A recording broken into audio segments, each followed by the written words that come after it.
Bismillahirrahmanirrahim. Assalamualaikum warahmatullahi wabarakatuh.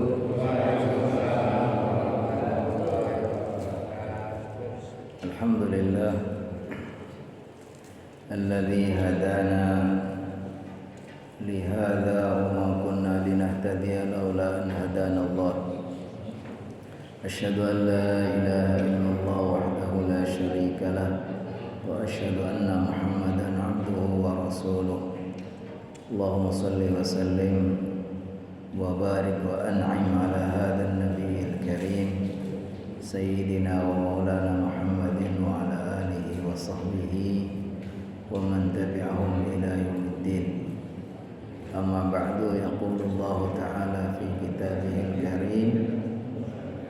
A'udzu billahi minasy syaithanir rajim. Bismillahirrahmanirrahim. Subhanaka la ilma lana illa ma 'allamtana innaka antal alimul hakim. Wa yaqulu rabbi shrah li sadri wa yassir li amri wahlul 'uqdatam min lisani yafqahu qawli.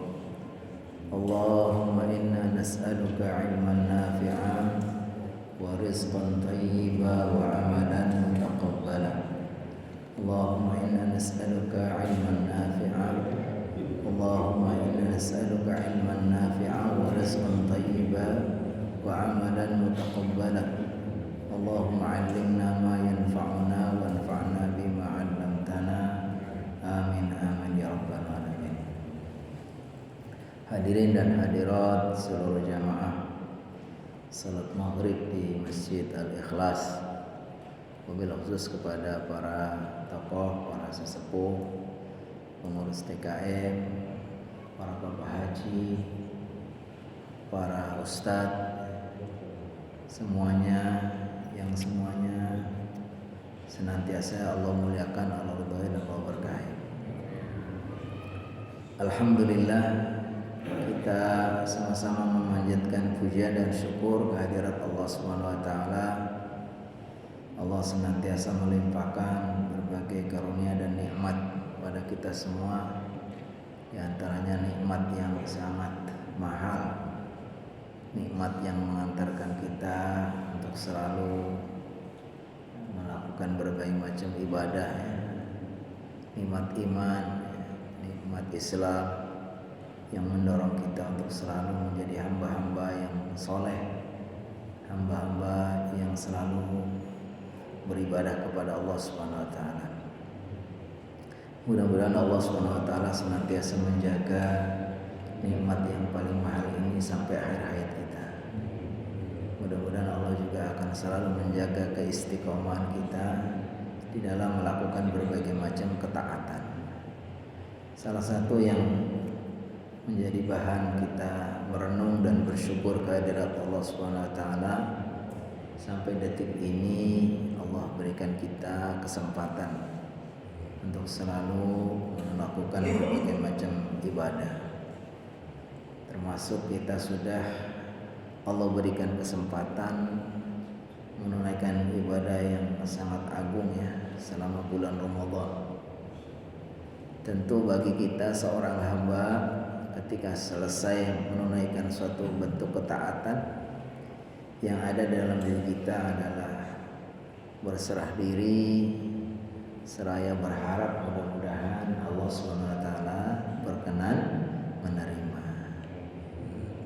Kita selalu memperbanyak doa, Allahumma taqabbal minna innaka antas sami'ul alim. Ya Allah, terimalah dari kami, sesungguhnya Engkau Maha mendengar, Maha melihat.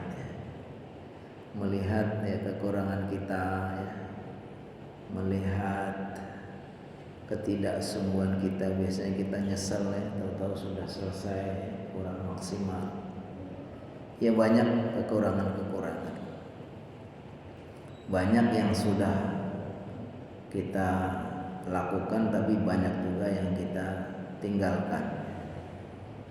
Maka kita berharap kepada Allah Subhanahu wa taala, mudah-mudahan dengan segala kekurangan, kekhilafan kita, Allah Subhanahu wa taala berkenan menerima. ibadah kita layak untuk diterima oleh Allah Subhanahu wa taala.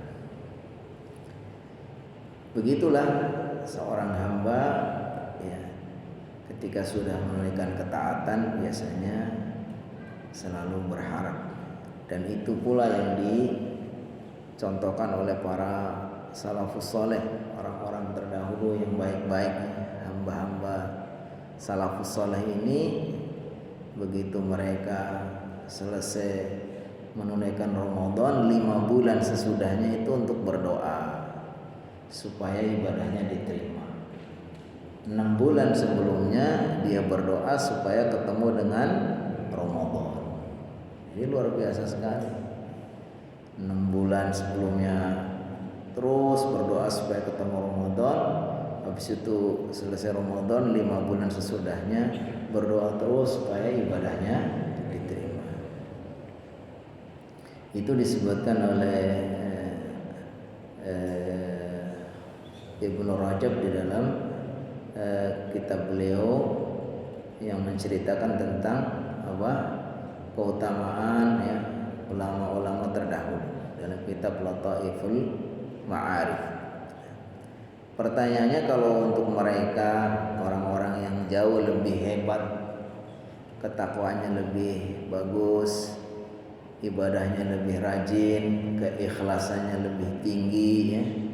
Kalau mereka masih khawatir sekali, masih berdoa 5 bulan ya, apalagi kita harusnya lebih khawatir lagi.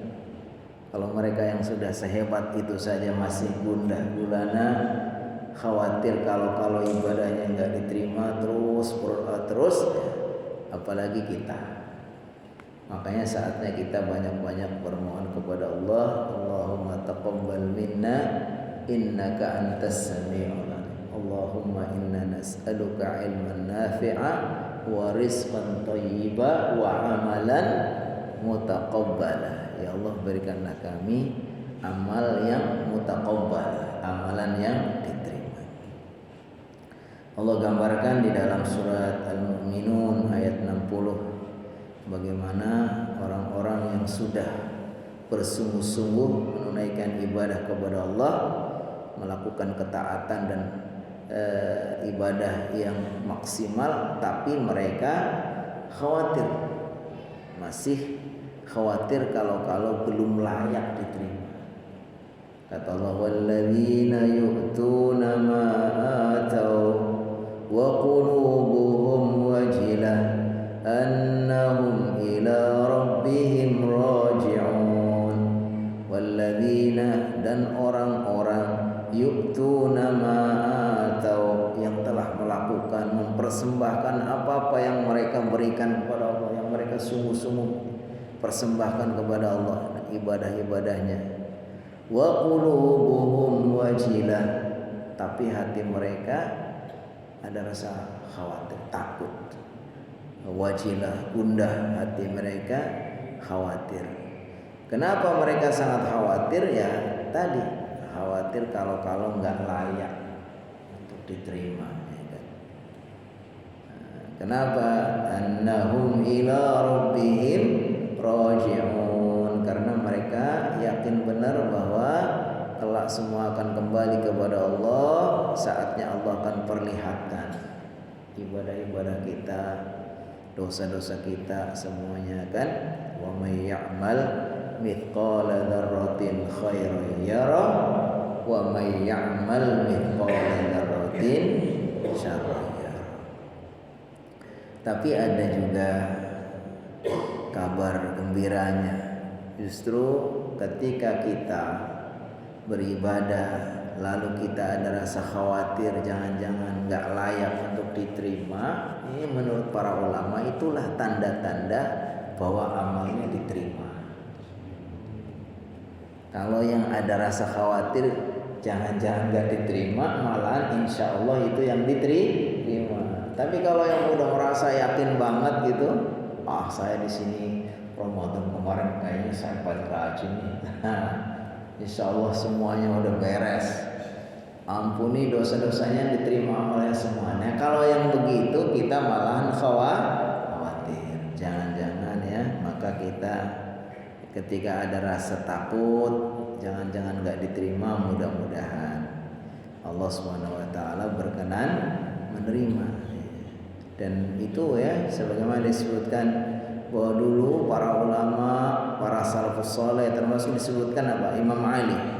Imam Ali karramallahu wajhah itu, beliau ketika beramal itu lebih mementingkan apakah ini bagaimana mengupayakan supaya dia amal itu diterima daripada sekedar dia beramal. Jadi bukan hanya memperhatikan yang penting saya sudah melakukan amal ketaatan, sudah melakukan ibadah, tapi beliau lebih mengutamakan apakah ini ibadah-ibadah layak untuk diterima.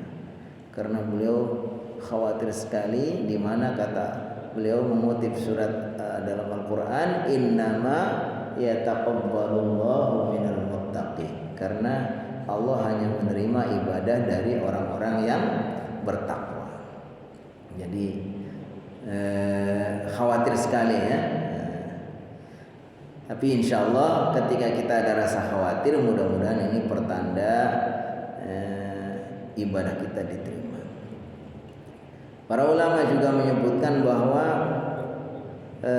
indikasi seseorang melakukan ibadah khususnya di bulan Ramadan diterima atau kabul adalah dinilai dari 11 bulan sesudahnya. Kalau dalam setahun 12 bulan, kemudian Ramadan 1 bulan, justru hasilnya apakah seseorang itu ibadah Ramadannya itu diterima atau tidak dilihat 11 bulan sesudahnya. Nah, apakah dalam 11 bulan sesudahnya ini ada dampak positifnya dari 3 hal. Yang pertama, apakah ada positifnya peningkatan atau ada perbaikan dari sisi keimanan dan ketakwaannya. Keimanan dan ketakwaannya kepada Allah Subhanahu wa taala. Ya tentu kalau kita membicarakan keimanan, ketakwaan, yang mengukur itu ya kita. Karena itu sesuatu yang abstrak ya. Makanya Rasulullah SAW menggambarkan at-taqwa hahuna. Beliau mengisyaratkan kepada dadanya. Takwa ini ada di sini, takwa ini ada di sini. Artinya bahwa takwa ini adalah pekerjaan hati. Itu adalah masalah yang sangat pribadi karena urusan dia dengan Allah. At-taqwa hahuna. Jadi kalau kita mau mengukur apakah ibadah-ibadah Ramadan kita ini sukses atau tidak, seperti doa kita minal aidin wal faizin, apakah kita termasuk orang-orang yang aid, yang kembali kepada Allah, wal faizin, dan orang-orang yang meraih kemenangan yang hakiki apa? Dikatakan dalam Al-Qur'an, faman zuhziya 'anil nari wa udkhilal jannah faqad faz. Ya, siapa yang Allah selamatkan dari neraka, Allah masukkan ke dalam surga, itulah yang disebut dengan faz. Faz itu artinya menang. Seperti harapan kita, doa kita minal faizin. Nah, jadi kita melihat apakah ada dampak yang positif ya, peningkatan dari sisi keimanan dan ketakwaan kita kepada Allah SWT. Tapi tadi untuk mengukur keimanan seseorang itu ya yang bisa paling akurat ya kita sendiri. Mungkin yang lebih konkret itu digambarkan oleh Khalifah Ali itu bagaimana gambaran orang bertakwa sekaligus sebagai definisi. Beliau mengatakan at-taqwa al-khawfu minal jalil. Itu ada perasaan takut kepada Allah. Ya kan, kalau perasaan takut dikembali lagi ini juga pekerjaan hati. Ada rasa takut. Digambarkan bagaimana ketika seorang pemuda yang normal ya, dia suka juga pada seorang wanita yang cantik, mungkin orang lain juga menginginkan dapat kesempatan seperti dia, lalu dia mengatakan inni akhafullah. Disebut dalam hadis, rajulun da'atuhum ra'atun dhatu mansibin wa jamalin faqala inni akhafullah. Seseorang normal diajak bermaksiat oleh seorang wanita cantik berkedudukan yang dia juga suka, tapi yang mengatakan inni akhafullah, saya takut kepada Allah. Ini kan dikatakan oleh Khalifah Ali bahwa orang yang bertakwa ini ciri-cirinya apa? Al khaufu minal jalil, ada rasa takut kepada Allah Subhanahu wa taala. Ya, ketika kita takut, itulah rasa takut ini yang menyebabkan kita tidak mau bermaksiat dan kita juga mau melakukan ketaatan yang Allah perintahkan. Nah, ini disebutkan bahwa rasa takwa ini yang bisa digambarkan di dalam perasaan hati yang takut kepada Allah Subhanahu wa taala. Takut kepada Allah itu maksudnya takut akan murka Allah, ya. Takut kalau Allah Subhanahu wa taala murka, bukan takut dalam artian seperti takutnya seseorang kepada hantu atau kepada apa. Jadi ada takut itu ada dua macam. Ada takut yang sifatnya tabi'i atau tabiat, takut kegelapan, takut bahaya, takut ini namanya takut biasa. Tapi di sini adalah takut yang sifatnya keimanan, itu takut yang diambil atau buah dari rasa iman kepada Allah Subhanahu wa taala. Jadi karena berilmu, karena dia beriman, maka ada rasa takut. Biasanya disebut dengan kata-kata khasyah. Jadi ada al-khauf, ada al-khasyah. Kalau al-khasyah itu rasa takut yang disebabkan oleh keimanan dan ilmu. Makanya disebutkan dalam Al-Quran surat Fatir itu innama yakhsyallaha min ibadihil ulama. Sungguhnya yang yakhsha, yang ada rasa khasyah kepada Allah itu adalah para ulama. Para ulama kenapa? Karena dia memadukan dua unsur karena ilmu dan iman. Seorang ulama itu adalah dia punya iman, tapi iman itu berdasarkan ilmu. Makanya itu akan timbul namanya khasyah. Khasyah itu ada rasa takut yang khusus, yaitu timbul dari keimanan dan pemahaman dari ilmu. Yang kedua, kata Khalifah Ali yang lebih konkret, bagaimana diukur dari apa? Al-amalu bitanzil. Al-amalu bitanzil itu mengamalkan apa yang Allah turunkan. Tanzil itu kan nama lain dari Al-Quran. Nah, Al-Quran ini globalnya nanti dijelaskan oleh hadis, dirinci lagi ya dengan penjelasan-penjelasan ilmu yang lain, ilmu akidah, ilmu lain. Ini intinya tanzil itu ya syariat ini.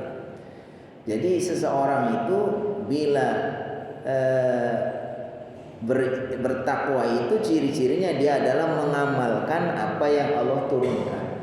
Al-amalu bitanzil, yaitu mengamalkan apa yang Allah turunkan. Maksudnya dia itu melakukan amalan-amalan yang Allah perintahkan, menjauhi amalan-amalan yang Allah larang.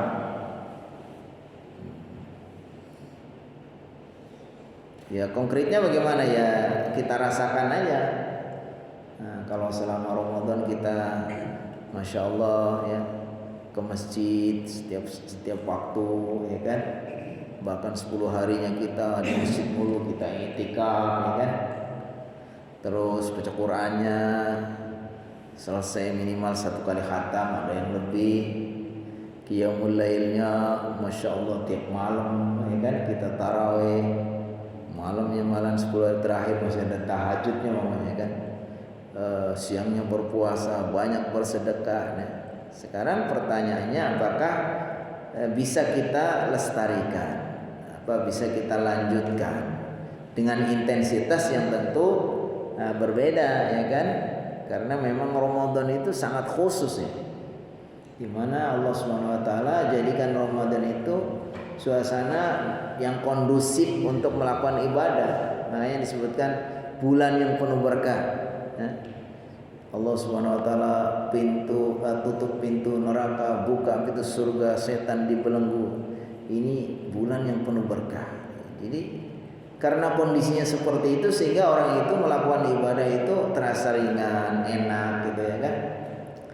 Nah, tentu intensitasnya mungkin berbeda, tapi keistiqomahannya itu maksudnya lanjutnya al-amalu bitanzil itu maksudnya apa? Dia tetap terus melakukan apa yang Allah perintahkan. Ketaatan-ketaatan kita jaga keistiqomahannya ya. Walaupun mungkin tidak seperti waktu Ramadan tapi masih ke masjid, masih berjamaah terus kan, masih baca Quran, masih qiyamul lail ya kan. Puasa biar puasanya kalau nggak wajib kan berat biasanya kan. Beda kalau memang betul-betul menikmati ya puasa ya. Kalau dulu almarhumah ibu saya itu ya pokoknya nggak peduli gitu. Kalau udah lebaran hari pertama, hari kedua udah puasa aja ya kan.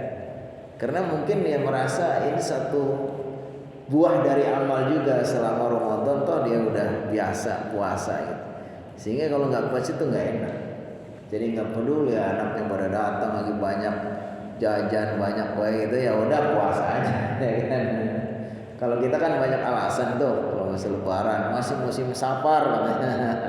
Masih banyak kue gitu kan. Akhirnya nanti tunda akhirnya makanya kan nggak selesai tuh 6 hari itu. Padahal sebulan itu asal masih bulan Syawal insya Allah ya masih dapat keutamanya ya kan. Ya, tapi intinya bahwa ketika Allah berikan kita istiqomah untuk menjaga kebiasaan-kebiasaan amal ini insya Allah pertanda bahwa kita ini ya berhasil kan. Al-amalu bitanzil itu.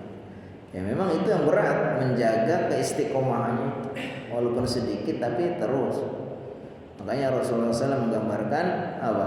Ahabbul a'mali ilallahi adwamuha wa in qalla.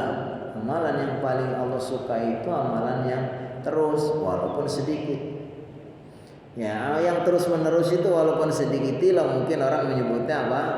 Istiqomah. Istiqomah itu ya terus gitu. Nah, istiqomah itu keramat yang paling besar. Keramat yang paling besar bagi seorang mukmin itu afdalul karamati al-istiqomah. Al-istiqomah itu afdalul karamat. Keramat yang Allah berikan itu adalah itu tadi. Keramat itu kan kemuliaan. Istiqomah. Kenapa ya? Memang ini karena sesuatu yang mulia sangat Allah cintai sehingga berat ya kan, berat untuk dilakukan. Karena berat ya utamanya jadi besar. Karena utamanya besar juga jadi berat gitu kan. Sampai disebutkan dalam riwayat bahwa Nabi Muhammad SAW itu karena ada perintah untuk istiqomah itu sampai beliau tuh nampak banyak ubannya. Jadi ciri-ciri orang yang banyak uban itu banyak uban. Ya kan? Rambutnya putih semua berarti itu pemikir ini. Banyak ubannya. Kata Rasulullah SAW disebutkan bahwa ubannya saat beliau kelihatan jadi banyak. Beliau mengatakan syayyabatni suratu Hud. Ini yang membuat saya kelihatan banyak uban itu adalah surat Hud. Karena dalam surat itu ada perintah Nabi Muhammad itu diperintahkan fastaqim kama umirta wa man taba ma'aka wa la tathaw.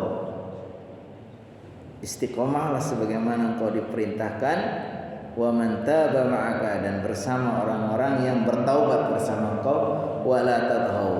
Janganlah engkau melampaui batas. Ini kata beliau ini menyebabkan belum merasa berat. Istiqomah itu berat. Ya kan? Ada seorang sahabat Sufyan bin Abdullah datang kepada Nabi, ya Rasulullah tolong aku kasih nasihat yang singkat pendek. Dengannya saya nggak perlu lagi bertanya kepada orang lain, cukup dengan nasihat ini. Dia pengen dapat nasihat yang pendek, singkat tapi yang mantap gitu. Apa kata Rasulullah SAW? Qul amantu billahi thumma istaqim. Katakanlah saya beriman kepada Allah kemudian istiqomahlah. Istiqomah ini berat ya kan. Saya beriman kepada Allah yang menjaga keimanan kita. Ramadan kita sudah maksimal ini, habis itu kuat nggak menjaganya? Qul amantu billahi tsumma istaqim. Kata Khalifah Ali berikutnya apa? Wal qana'atu bil qalil. Ciri ketakwaan itu adalah al qana'atu bil qalil. Al qana'ah itu merasa puas, merasa syukur, ya, merasa Allah Subhanahu wa taala sudah memberikan yang banyak, yang baik gitu. Qanaah, puas kan. Lawannya tamak. Kalau tamak itu lawan dari qanaah. Kalau qanaah itu merasa gembira dan syukur dengan pemberian Allah sedikit pun gitu.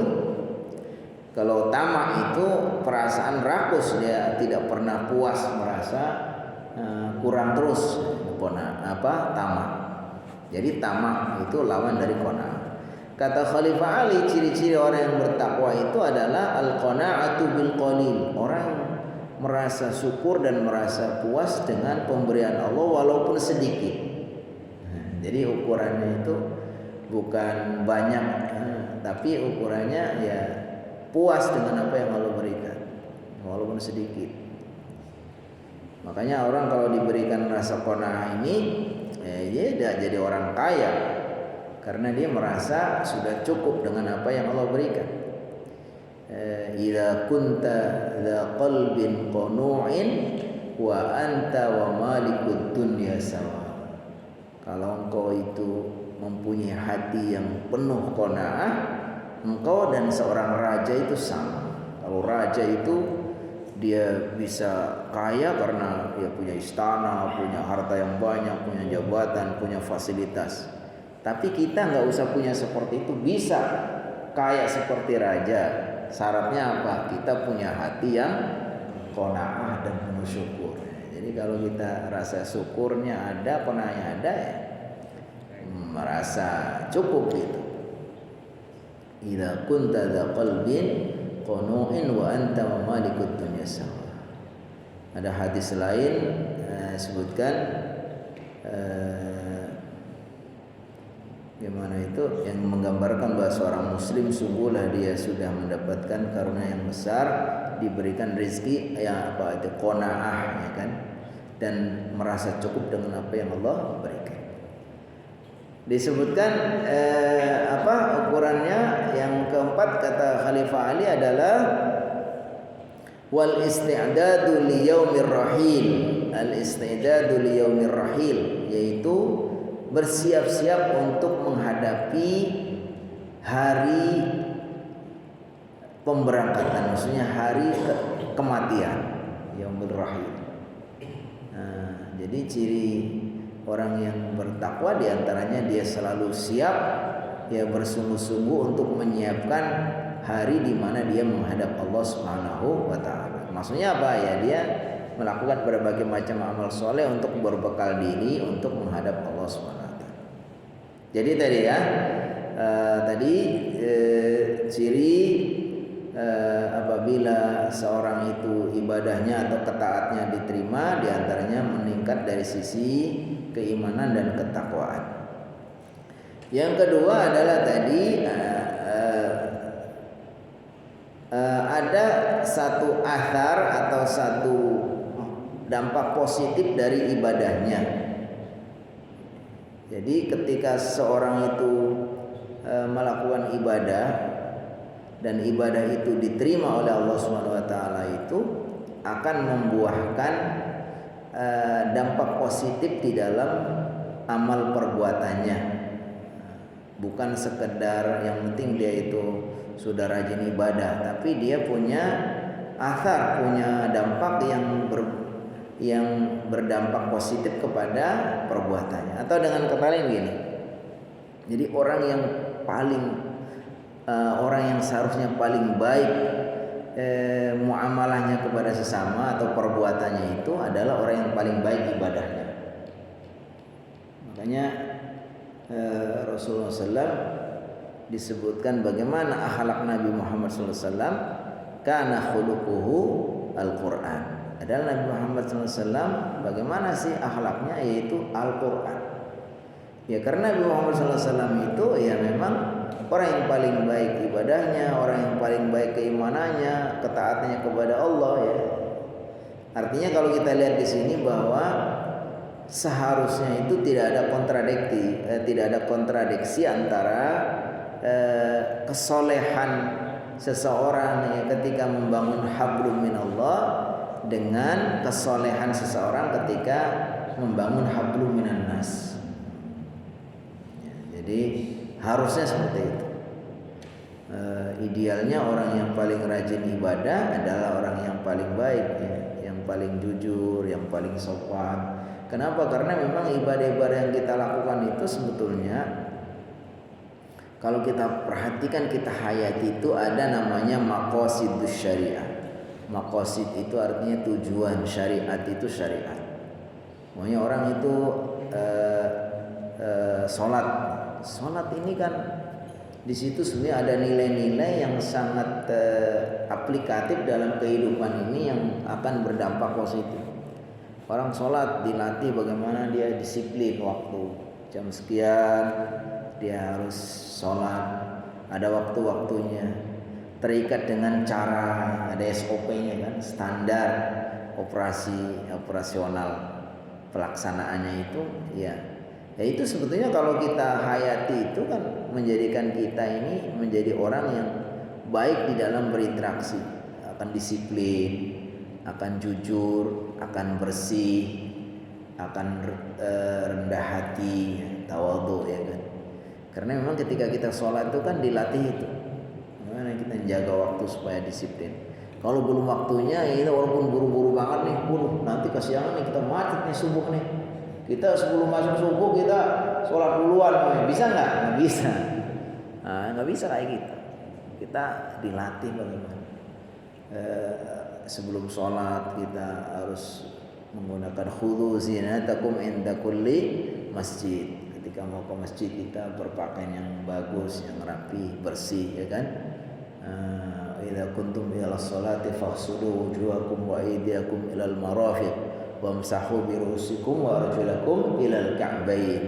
Kalau kita mau sholat, ya kan, kita harus bersih-bersih dulu kan, famsahu bi wujuhikum wa aydiyakum. Jadi ini kan sebetulnya kalau kita hayati, masya Allah dalam Islam ini. Makanya dulu diceritakan di Amerika itu ada ibu-ibu karena dia itu ngelihat anak pemuda yang belajar di Amerika, anak pemuda Timur Tengah orang Muslim itu, dia masuk Islam karena ngelihat ini orang anak muda ini kenapa ya kan rajin sekali waktu sholat, dia sholat, sebelum sholat dia bersih-bersih pakai pakaian ini. Itu justru menurut dia itu sangat menarik ya, dan dia akhirnya menjadi tertarik kepada Islam karena seperti itu. Belum lagi mungkin dia berinteraksinya kepada masyarakat situ bagus gitu ya. Jadi masya Allah ibadah-ibadah kalau kita hayati ini akan memberikan dampak yang positif dari sisi muamalah kita, interaksi kita. Makanya kata Allah Subhanahu wa taala, duribat alaihimuz zillatu aina ma thuqifu illa bihablim minallah wa hablim minan nas.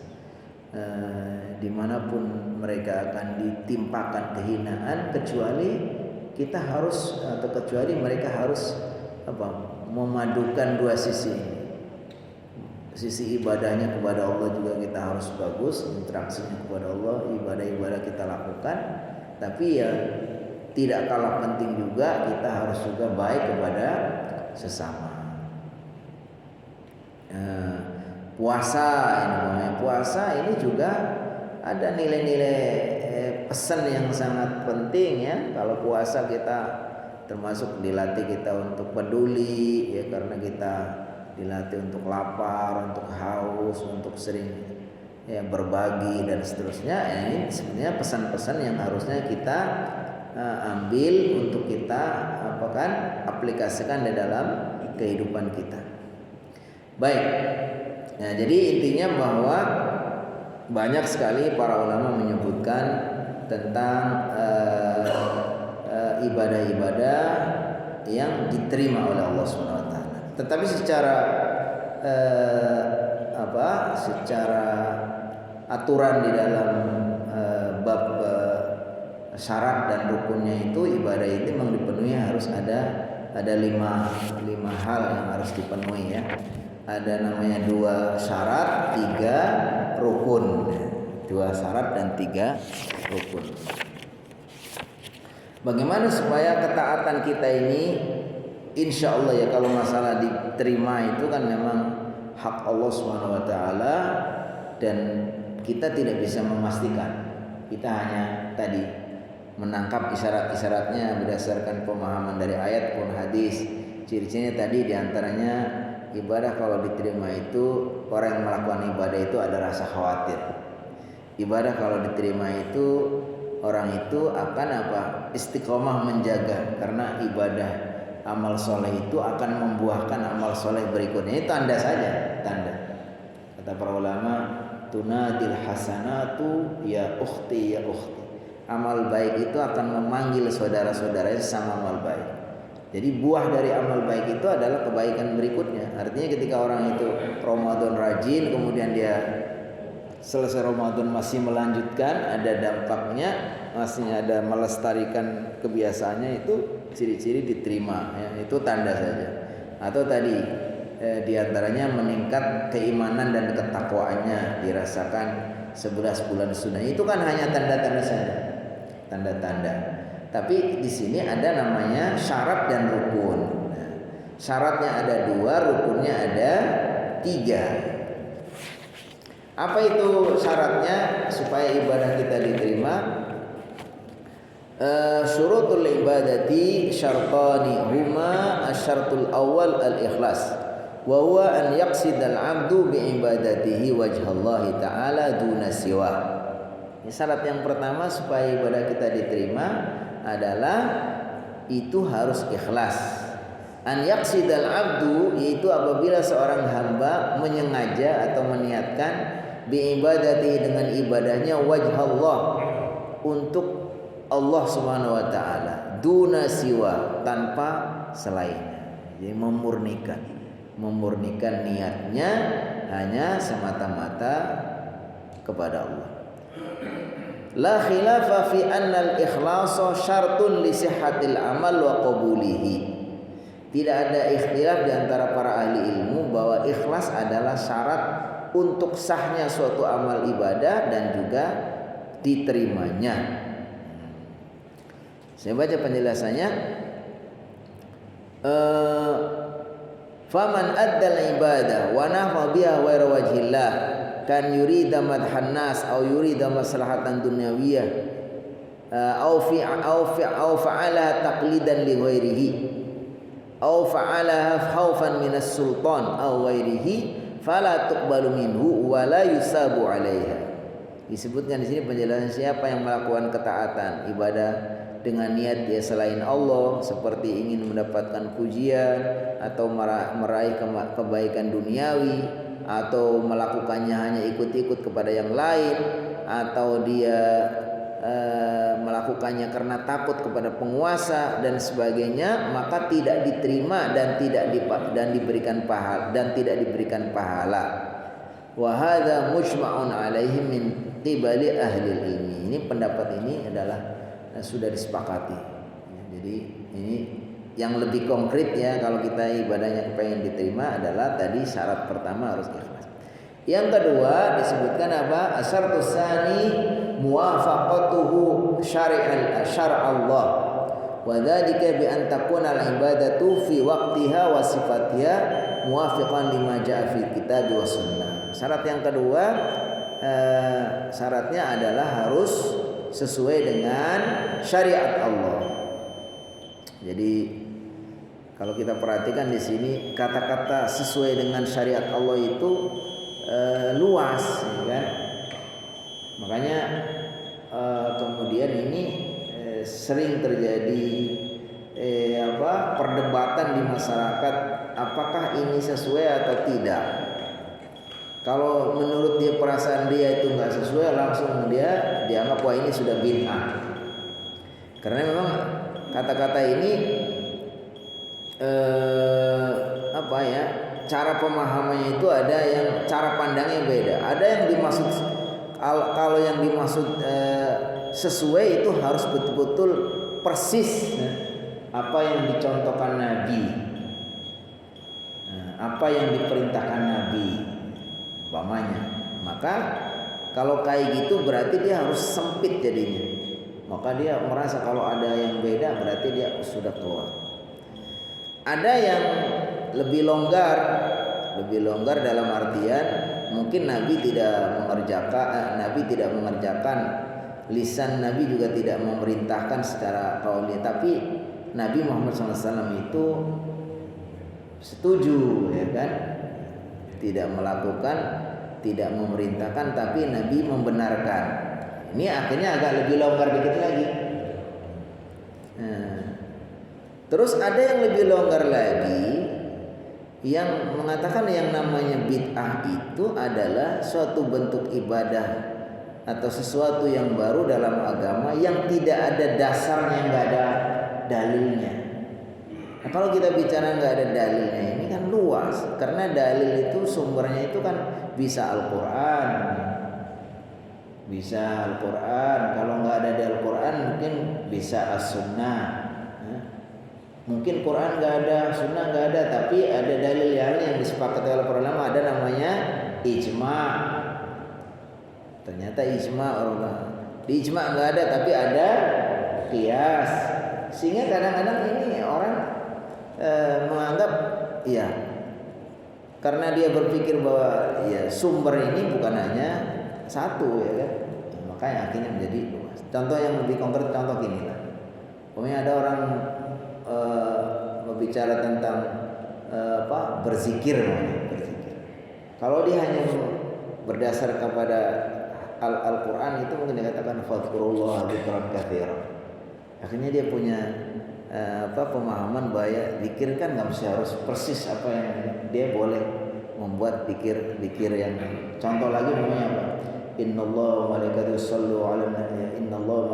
yusholluna 'alan nabi ya ayyuhalladzina amanu shollu 'alaihi wasallam. Ini perintahnya umum. Bayangkan itu banyak kalian membaca salat kepada Nabi. Kemudian ada ulama selain yang diajarkan salawat oleh Nabi Muhammad SAW, dia membuat salawat sendiri yang beda. Redaksinya mungkin beda. Nah, akhirnya kan orang jadinya lebih luas gitu. Nah, ini makanya kalau kita perhatikan di sini, masya Allah ya. Tapi insya Allah ini bagian dari konsen kita bahwa kalau kita kepengen ibadahnya diterima, penuhi syaratnya. Pertama harus ikhlas, yang kedua harus sesuai dengan syariat. Nah, ditambah lagi 3 rukunnya, yaitu apa? Mahabbah, kemudian al-khauf dan ar-roja. Ini 3 rukunnya. 3 rukunnya yaitu al-khauf, al-mahabbah, yaitu cinta, wal khauf dan rasa takut, warroja dan rasa harap. Insya Allah ketika kita penuhi tadi 5 hal tadi, syaratnya ada 2, rukunnya ada 3, mudah-mudahan ibadah-ibadah kita Allah terima. Amin amin ya rabbal alamin. Wabillahi taufiq wal hidayah. Mari kita tutup dengan sama-sama baca alhamdulillah dan doa kafaratul majlis. Alhamdulillahirabbil alamin. Subhanakallahumma wa bihamdika asyhadu an la ilaha illa anta astaghfiruka wa atubu ilaik. Assalamualaikum warahmatullahi wabarakatuh.